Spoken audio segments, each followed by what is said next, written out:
Magandang araw po mga ka-treasure. Sa video po natin ngayon, may ipapakita po akong sign na ang tawag ay directional sign or marker. Nagbibigay po siya ng direksyon kung saan po nakabaon ang tinatawag nating Yamashita treasure or World War II treasure. Dito po rin natin malalaman bakit ko po na-confirm at nasabi na ito ay directional marker dahil nga po sa kanyang forma at sa kanyang posisyon mga katiits. At ipapakita ko rin sa inyo kung ano ho yung tinuturo ng ng batong ito, ng marker na ito. Ipapakita ko po sa inyo kasi pinuntahan na po natin yung bato na yung target natin, binisita na natin. Tapos confirm po na posible na nandun kasi nga po mayroon pong isang bato doon na pyramid, pero ang pyramid na yon ay ang kahulugan ay hindi treasure under, pero nandun ang treasure mga katiis dahil may iba pa pong mga palatandaan na nandun ang treasure. Ngayon po tingnan po ninyo itong bato na tinatawag nating directional marker. Nagbibigay po siya ng direksyon kung saan po nakabaon ang tinatawag nating Yamashita treasure. Ito po, panoorin nyo. Ito yung tinatawag nating directional marker mga katiis kasi nga po, kung titingnan nyo po itong batong to, ang kanyang dulo, yan, ang dulo. Ang dulo niya, yan, ay nakaturo doon sa sa east. Perfect east po siya, yan. Yang dulo niya. Tapos, kung mapapansin nyo rin, ito mga katiets, itong dulo niya, yan. Kung mapapansin nyo po ito, pinutol siya dito at saka pinurmang ganyan. So, ang forma niya na ngayon ay parang ganyan. Parang may ano na siya, mayroon na siyang parang ulo na siya mga katiits. Ngayon ang target niya ay doon sa itaas, papunta doon, yan po ang target niya ay pa itaas. Ngayon kung pupunta tayo doon sa itaas mga katiits, may makikita po tayong iba pang marker. At ang marker na yon ay posible po na magko-confirm na nandoon ang treasure. Yung sinabi ko kanina na nandoon yung may doon, pyramid marker. At saka ang isa sa mga palatandaan din ay yung dalawang punong kahoy, yung sinabi ko kanina mga katiits. Yung dalawang puno ng kahoy. Gusto ko lang ipakita sa inyo para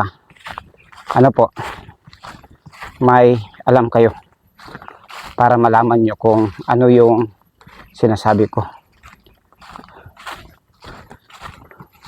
Puntahan natin para makita nyo. Ito mga katiits, ang tinuturo po noong isang marker doon, noong bato na ipinakita ko kanina, ay yan pong dalawang punong kahoy, yan, malaki. Ang isa ay yan. Ayon po sa chismis, ito po daw ay umabot na ng 200 taon.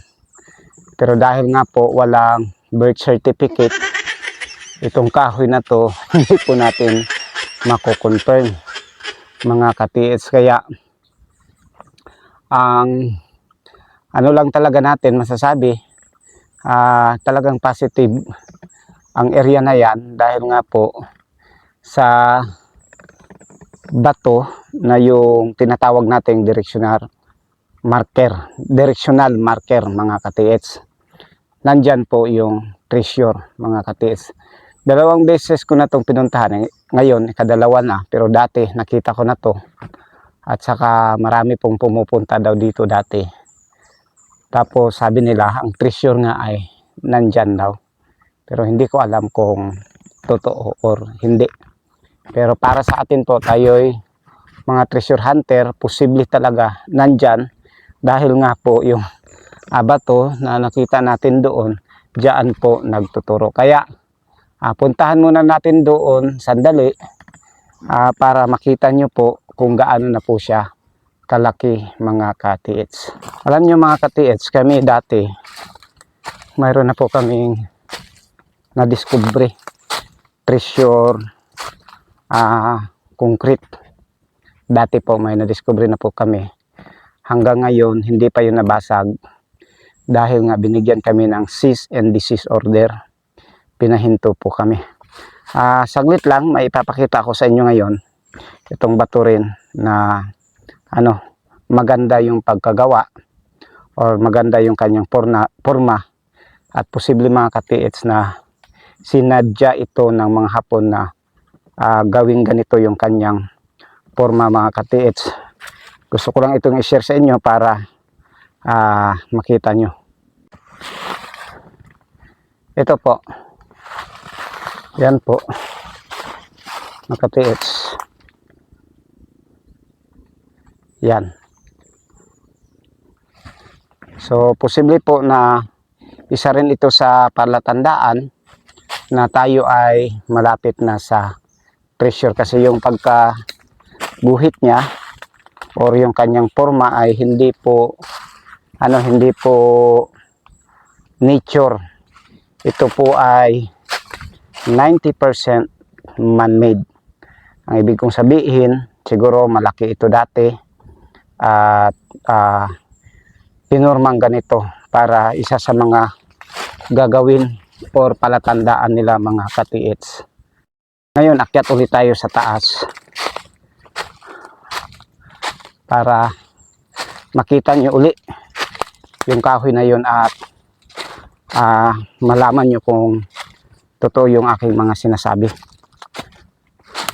Shoutout nga pala sa mga taga-suporta natin dyan, mga treasure hunter. Ito ilalagay ko lang yung mga mga comment dito sa screen para naman para naman makita nyo.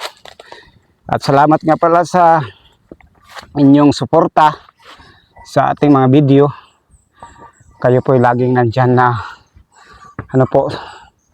sumusuporta sa ating video. Sa mga bago nating subscribers, maraming salamat po sa inyong lahat.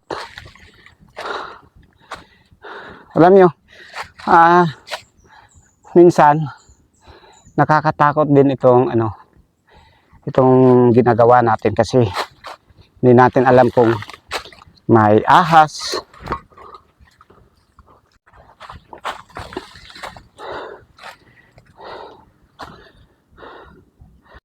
so nandito na tayo mga ka-TH.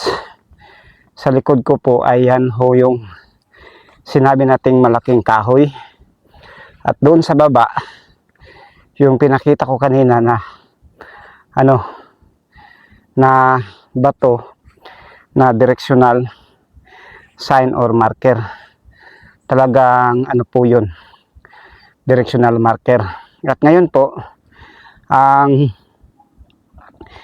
sinabi ko kanina, mayroon pong pyramid na na nandito sa bundok na to. Papakita ko sa inyo. Ito po yung pyramid, yan mga ka-TH, yan. Kung dito ka sa personal, malalaman na ito'y gawang tao. Yan po.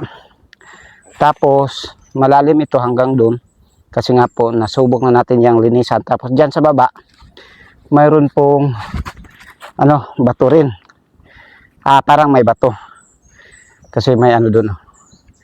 Yan po yung pyramid. Ngayon dito naman may isa na namang bato. Yan po, bato rin yan. At dito parang siguro parang sinubukan nila itong hukayin. O kaya mga ka-PH, ang batong to ay may butas pa nga ito. May butas. Saka may ano po, parang Y siya. Tapos dito, butas sa gitna. Siguro ang interpretation ko, kasi may butas dyan, may hukay. At ito ay bato. Tapos, yan ay pyramid. Ang interpretasyon ko, siguro ito, kasama niya. Tapos, inano lang, hinati yan. Kasi kung dito ka sa personal talaga, parang hinati rin ang ka-TH. Tapos, yan ho yung malaking kahoy. Puntahan natin para makita nyo. Medyo ano lang to, medyo paakyat. Nahihirapan tayo kasi paakyat siya. Yep.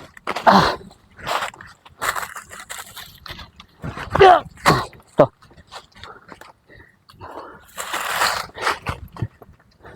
Oops.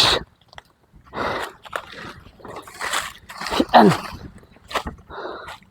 Ayun. Yan po yung malaking kahoy, mga ka-TH. Yan po. Yan.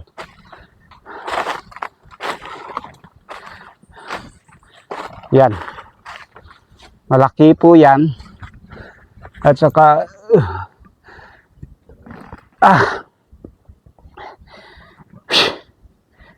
pagod tayo. Yan din ay malaki. So dalawa siya. Dalawang punong kahoy na malaki. Tapos doon sa baba ay yung pong pyramid. Yung doon sa baba.